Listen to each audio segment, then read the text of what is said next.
Lanius is the greatest of my battlefield commanders. Some might call him a great man, but I'm not sure he qualifies. Once, he was the greatest warrior of the Hydebarks, a tribe of the Arizona. Maniacal in battle. Sometimes he'd ambush Legion patrols by himself. And who are you to come before me? You bear the insignia of the bear, yet you do not wear it as a soldier of the West wears it. Legate Lanius, the monster of the East, the Legion's most feared and powerful warrior, according to their enemies and even their own soldiers. But who exactly is Legate Lanius? Why is he so feared across the Mojave wasteland and further east? Today we'll be uncovering the deep, twisted story of Legate Lanius.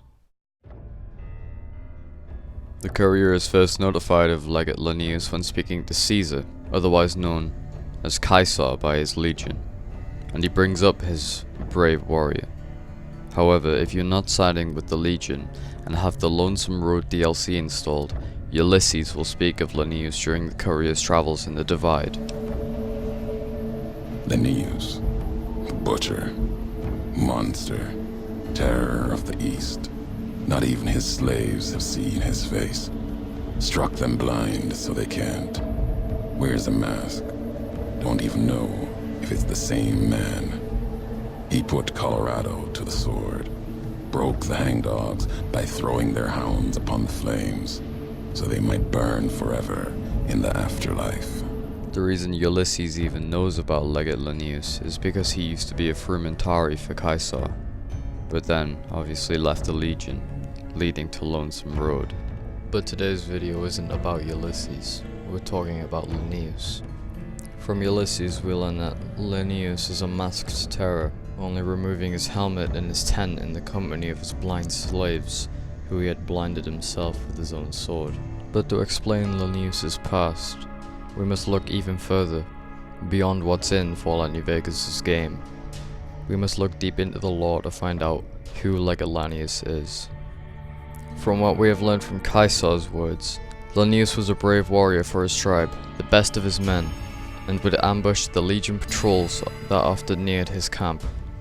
One night, Lanius walks into the chieftain's camp to find that they have rendered under Caesar.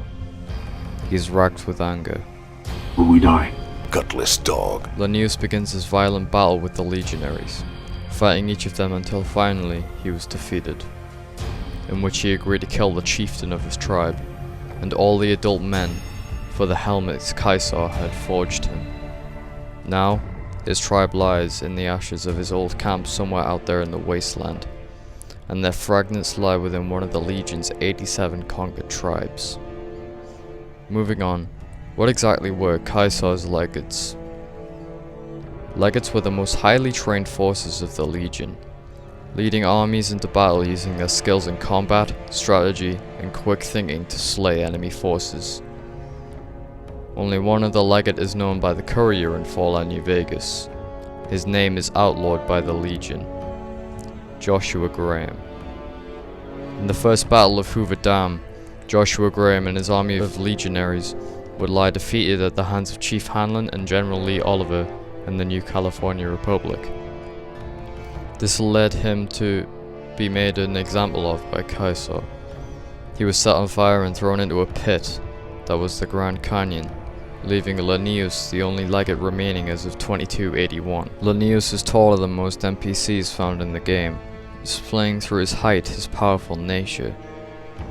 When first arriving at the camp of the legate, if you bear the mark of Caesar, you will find his tent where he is sacrificing his slaves, which he had already blinded out of fear of witnessing his scarred face, to Mars, the god of war.